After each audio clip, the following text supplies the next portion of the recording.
அப்ப என்ன பண்றாரு? கண்டேன் அமர்ந்திருப்பாலும் கண்டறியாதன கண்டேன். அங்கே பாருங்க, கண்டறியாதன கண்டேன், அதை சொல்ல முடியாது. அப்ப வள்ளலார் சொல்றாரு, இறைவனை ஒரு அனுபவமாகி அதை. வள்ளலார் ஒரு அனுபவமாகி அதை எப்படியே சொல்ல முடியும்? அது ஒரு அனுபவம். இறைவன் என்பது ஒரு பேர் அனுபவம், பேர் உணர்வு. யோகிராம் குமார் என்பது பேர் உணர்வு. That is universal conscious.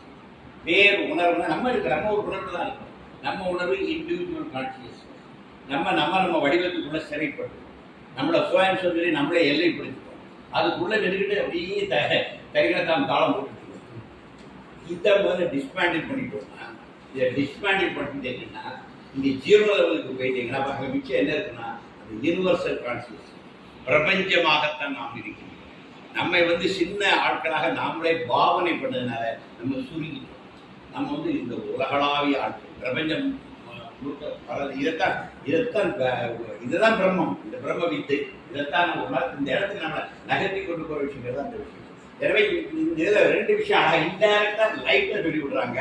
Up to ஆங்கிரச முனிவர் வர இந்த பிரம்ம ஞானம் குரு சிஷ்ய பரம்பரையாக கடத்தப்பட்டிருக்கிறது. அது கடத்தப்படுதல் தான். அது உரைக்கப்படுதல் இல்லை, உபதேசிக்கப்படுதல் அல்ல, அது கடத்தப்படுதல்.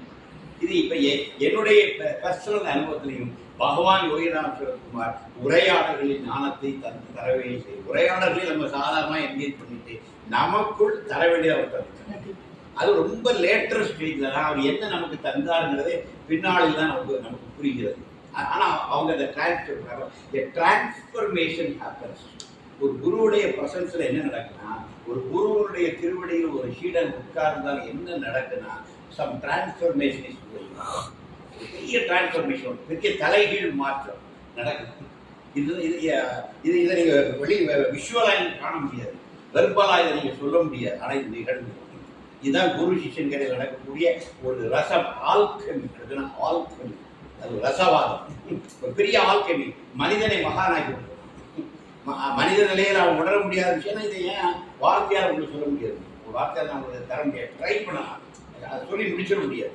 ரெண்டாவது என்ன, இது ஒரு அனுபவம், இது ஒரு ஆல்கமியாக உங்களுக்கு இன்னொரு அடுத்த லெவலுக்கு போனால் இது உள்வாங்கணும். அப்போ உங்களை அடுத்த லெவலுக்கு அது ஒரு ஆல்கமியாக தான் பண்ணணும். இந்த மனித நிலையை வைக்க உணர்த்தவே முடியாது. மனித நிலைக்கு ஒரு மேம்பட்ட நிலையில் இருக்கும்போது தான் இது அப்படியே பண்ணிடும். வித்தின் நோ செகண்ட் இது பாஸ் ஆன் அப்படி இப்படிதான் பரம்பரையாக கரெக்டாக சவுனகன் வரும்போது தான் அது வரி வடிவம் வருது. அந்த வரி வடிவத்தில் சவுனகனுடைய அந்த கேள்வி தான் இந்த உபனிஷத்தில் அருமையான. அதாவது ஒரு சீதன் எப்படி இருக்குங்கிறது சவுனக மகரிஷி தான் மிக அருமையான